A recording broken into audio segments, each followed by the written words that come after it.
Fellow Africans, we are now here to speak to you once more. It is very, very interesting to let you know that I've gone to many places discussing with people on the street, in businesses, everywhere. And all what people are interested in is the negative side of Africa's problem. People say Africans hate each other. People say Africans are evil people.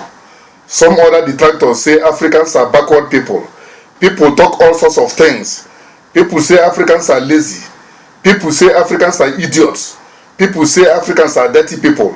All sorts of nonsense has been spoken about African people.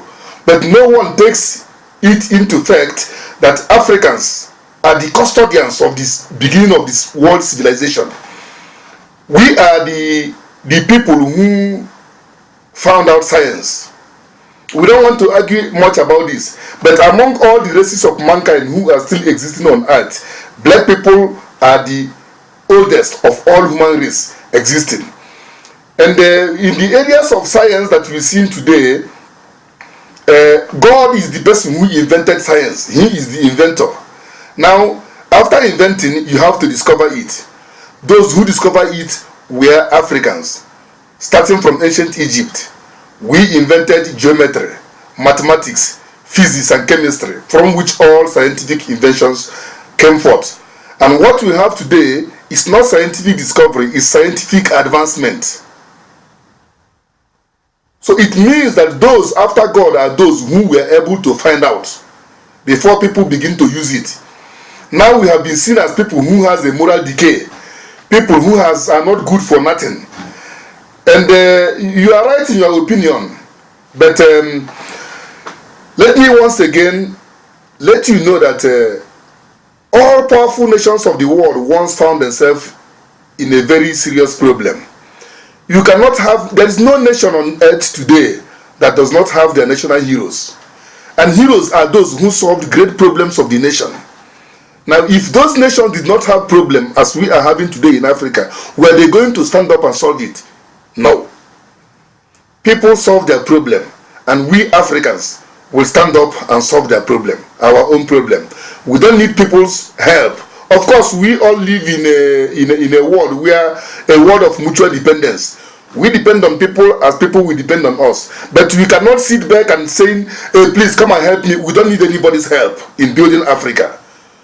We need cooperation. What you need from us, you buy, you pay. What we need from you, we buy, we pay.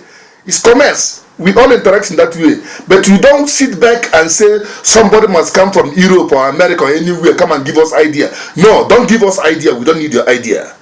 Just respect our well-being as a people and allow us to build ourselves. But we are not asking you to allow us because we're not begging. We are starting a new Africa. And those people of us who think that Africa started existing only when they are born, I tell you, you are making a mistake. You need to go back into history. Africa did not start 100 or 50 or 70 years ago when you are born. And Africa is not going to end with you.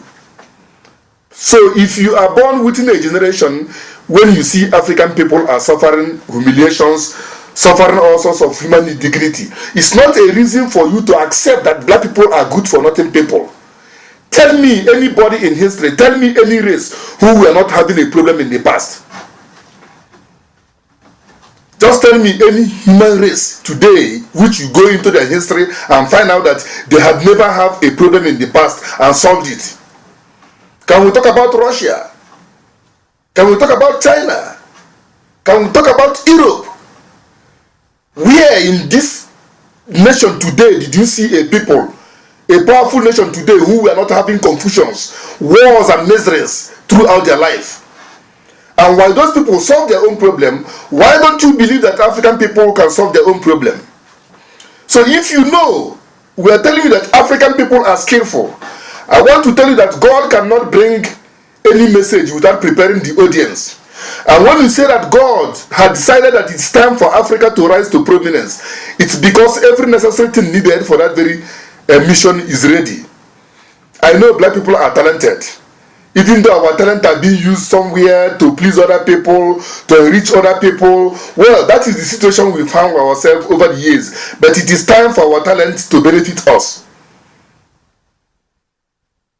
Or if you are an African who find yourself a stupid person, don't use yourself to equate other Africans and think we are stupid. We are not stupid. You as a person might be stupid, but not all Africans. Africans, I know, are intelligent. It's just the situation that has befallen us, to which you have been obedient over the years. But it is time to change.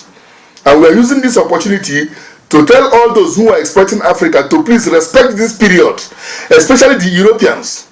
Because when it was your time, when the forces of life permit you to conquer everywhere in the world, one European could conquer a village in Africa that comprises tens and thousands of men. You did it not because you are too clever, not because you are too strong, not because of anything you may think about. It's simply because the energy, that level of evolution in world history permitted it to be. And you did it with resounding success. Now I'm telling you, please be aware, the forces of life have changed. For some of you who knows a little bit about the forces of life, some call it God, some call it astrological forces, some call it cosmic forces. Those forces that keep on circulating around the orbit in the universe, all of them have a certain energy which they emit to the world. In the past you might be successful, but today no more. Please respect this period in our history so we can live in peace. You can't go back to yesterday. When you were permitted to conquer the world, you did it with resounding success. Today they've told you it is no longer time for that. It's time for change, time for justice. You have been doing that thinking you are intelligent or the most powerful. No. But what you fail to understand is that injustice and oppression is never going to be the permanent feature of the world society. One day it is bound to change, and time has come. Africa will unite and be powerful to defend itself, to defend peace and justice, and to defend all the oppressed people who also were victims of oppression across the world. It's time to have peace. Those astrological energy, just take for example, our earth that circulates around the sun. When it's circulating, it comes, you say this morning, you say it come again afternoon, it come again is in the night. There is no human power, no human weapon will ever stop those astrological bodies or the planetary movement of the sun from having its effect. Nobody can tell me that afternoon has the same effect like morning time. And nobody can tell me that morning time and night time is the same. There are astrological forces that circulate every day. Some are weekly, some are monthly, some goes by centuries, some yearly. When it is time for rainy season, it's always been there. When it's time for summer, it's always been there. These are astrological forces. Nobody can stop them. Now, the astrological forces of higher magnitude have dictated that it is time for the world to change. So, without talking long or pointing fingers, we are not here to complain about anybody. We are not here to fight anybody. We are not here to complain about this one is the evil of Africa, the president is bad, the ministers are criminals, this what. We are not a complainant organization. Our mandate is to stand up and build Africa. And that's what we are going to engage in. So we are using this opportunity to tell all Africans all across the world, whether it's in America, in Jamaica, or in Haiti, or Europe, wherever you are, please turn your attention to Africa. It is time for Africa to rise. I know you have the talent. I know you have the power. I know over the years that it is political instability, wars and misery that have stopped you from coming to serve your motherland. But now all those things will be over. Very soon there will be no more war in Africa. Very soon there will be no more misery. But the glory that God has given to us is not something we can obtain by sleeping. Let us take it as a responsibility.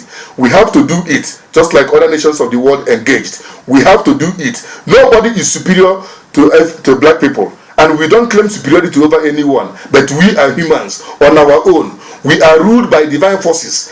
And whatever the divine forces bring in our history, we have to accept it with good faith. Over the years, we have been plunged into suffering. Now it's time for glory. But the glory will not come cheap. We have to work for it. We have to sacrifice for it. We have to stand up. So I'm calling all Africans, doctors, scientists, military personnel, intelligent persons, whichever quality you have that can make you to build Africa, you are welcome to come to Africa and build this continent because time has come. Please, we are asking you to pay attention to our activities, starting from Johannesburg.